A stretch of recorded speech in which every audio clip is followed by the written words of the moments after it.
तो चलिए बुलेटिन की शुरुआत करते हैं और बुलेटिन में सबसे पहले बात करेंगे गुर्जर महापंचायत के दौरान हुई हिंसा की। तो आपको बता दें कि ग्वालियर में गुर्जर महापंचायत के दौरान हुई हिंसा और उपद्रव मामले में पुलिस ने रामप्रीत गुर्जर, रुपेश यादव, देबू गुर्जर समेत 17 नामजद और सांसद विधायक समेत 700 अज्ञात लोगों के खिलाफ एफआईआर दर्ज किया है।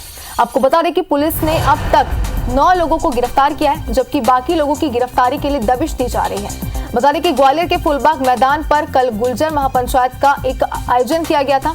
बता दें आपको कि सभा के दौरान भड़काऊ भाषण के बाद युवा फूलबाग चौराहे पर जाम लगाने लगे। जब पुलिस ने लोगों पर काबू करना चाहा तो उपद्रव शुरू हो गया और इस घटना के 3 घंटे बाद शाम करीब 4:30 बजे कलेक्ट्रेट पहुंचे, जहां उन्हें रोकने के लिए फोर्स का कोई इंतजाम नहीं था। 15 से 20 वाले पुलिस बल तैनात थे, लेकिन वो भी पूरी तरह से तैयार नहीं थे। उपद्रवियों ने 162 वाहनों में तोड़फोड़ की और हिंसा को काबू करने के दौरान 12 पुलिसकर्मी भी घायल हुए। ये जानकारी भी निकलकर सामने आई है, जिनका इलाज अभी फिलहाल जारी है। और इस पूरे वारदात के दौरान पुलिस की नाकामी सामने आई है। पुलिस इंटेलिजेंस पूरी तरह से फेल रहा और सबसे बड़ा सवाल भी यहाँ पर यही उठता है। बता दें कि 5 साल में चौथी बार ग्वालियर में बेकाबू भीड़ ने जमकर तांडव किया। तो इस पूरे मामले पर कई सारे सवाल यहाँ पर उठ रहे हैं और आपको बता दें कि गुर्जर समाज के दौरान महापंचायत के दौरान हुई हिंसा का ये पूरा मामला है, जिस पर कई सारे सवाल यहाँ पर पुलिस के ऊपर, प्रशासन के ऊपर भी उठते हुए अब नजर आ रहे हैं। तो बता दें कि ग्वालियर में गुर्जर महापंचायत के दौरान हुए हिंसा और उपद्रव मामले में पुलिस ने रामप्रीत गुर्जर, रुपेश यादव, देबू गुर्जर समेत 17 नामजद और सांसद विधायक समेत 700 अज्ञात लोगों के खिलाफ एफआईआर दर्ज कर ली है और पुलिस ने अब तक 9 लोगों को गिरफ्तार कर लिया है। ज्यादा जानकारी के लिए हमारे संवाददाता नासिर गौरी हमारे साथ जुड़ चुके हैं। नासिर, अगर इस पूरे मामले को विस्तार से समझें और देखें तो कई सारे सवाल हैं जो हमारे मन में उठ रहे हैं, लेकिन सबसे पहला और सबसे बड़ा सवाल यहाँ पर यही उठता है कि आखिर पुलिस इस हिंसा को रोकने में क्यों नाकाम रही। एक बार ये भी चाहते हैं कि हमारे दर्शकों को ये पूरा मामला विस्तार से समझा दीजिए।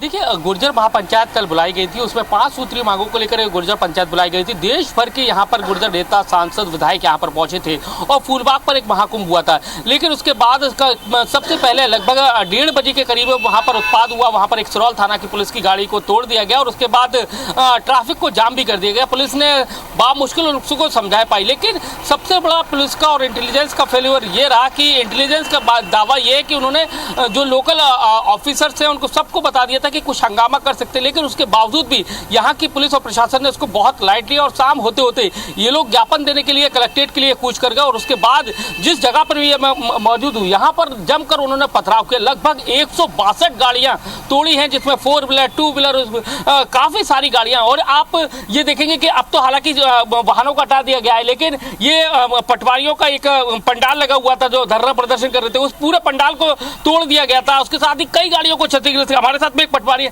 कितना मुश्किल था कल जान बचाना आप लोगों के लिए? हम लोगों ने बामुश्किल अपनी जान बचा के भागे हैं, क्योंकि स्थिति इतनी भयानक थी कि आपको बताई नहीं जा सकती।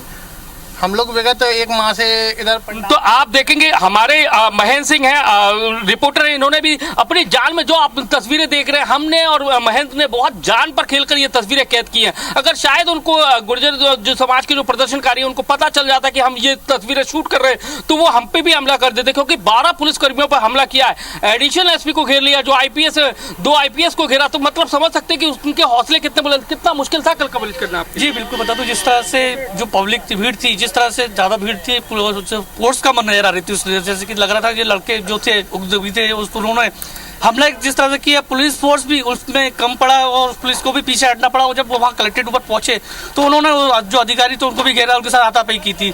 हम भी अब बड़ी मुश्किल से छुप के जो कवरेज किया, बड़ी मुश्किल से कवरेज कर पाए थे, क्योंकि उनके जो इरादे थे बड़े गहरे और वो भी सातिर टाइप के थे और जिससे लग रहा था कहीं ना हमें भी घायल कर दे। इससे हमने छुप के पूरा कवरेज किया और जो वो वीडियो थी जिस तरह से बनाई, कवरेज किया, वो छुप के बिल्कुल करके रही पहुंचे थे। और साथ ही वो देखा जाता था उस समय जब उन्होंने गाड़ियां तोड़ी, जिस तरह से कार तोड़ी, लगता है कि बाइक जो 100-150 के करीब बाइकें थी और 50 कारें थी, जिस तरह से उन्होंने लाठी डंडे लिए, तो उनके इरादे भाप गए थे कि इस तरह से आज पूरी तरह से जो कुछ न कुछ करने वाले हैं।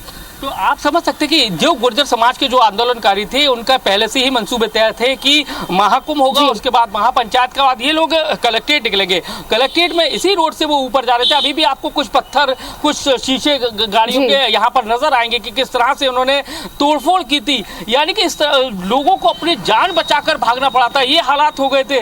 लेकिन सबसे बड़ी बात यह है कि जब पुलिस और प्रशासन को इंटेलिजेंस के ऑफिसर कहें, वो अभी ये कह रहे हैं, यानी कि ऑफिशियली तौर पर तो नहीं कह सकते, लेकिन हम लोगों से कह रहे हैं कि हमने पूरा इनपुट लोकल प्रशासन को दिया था, पुलिस को बताया था, लोकल एडमिनिस्ट्रेशन को बताया था कि गुर्जर समाज के जो नेता हैं प्रदर्शन करेंगे, उपद्रव करेंगे। लेकिन पुलिस ने कहीं ना कहीं उसको लाइटली लिया, उसने ज्यादा गंभीरता से नहीं लिया। और जब यहाँ पर वो प्रदर्शन करने के लिए आए थे तो कलेक्टर और एसपी ज्ञापन लेने के लिए जरूर मौजूद थे, लेकिन उनके साथ में 17 पुलिसकर्मी थे और हजारों की भीड़ थी। हजारों की भीड़ ने वो उत्पात मचाया कि आज कलेक्ट्रेट पूरी तरह से तहस नहस हो गई है।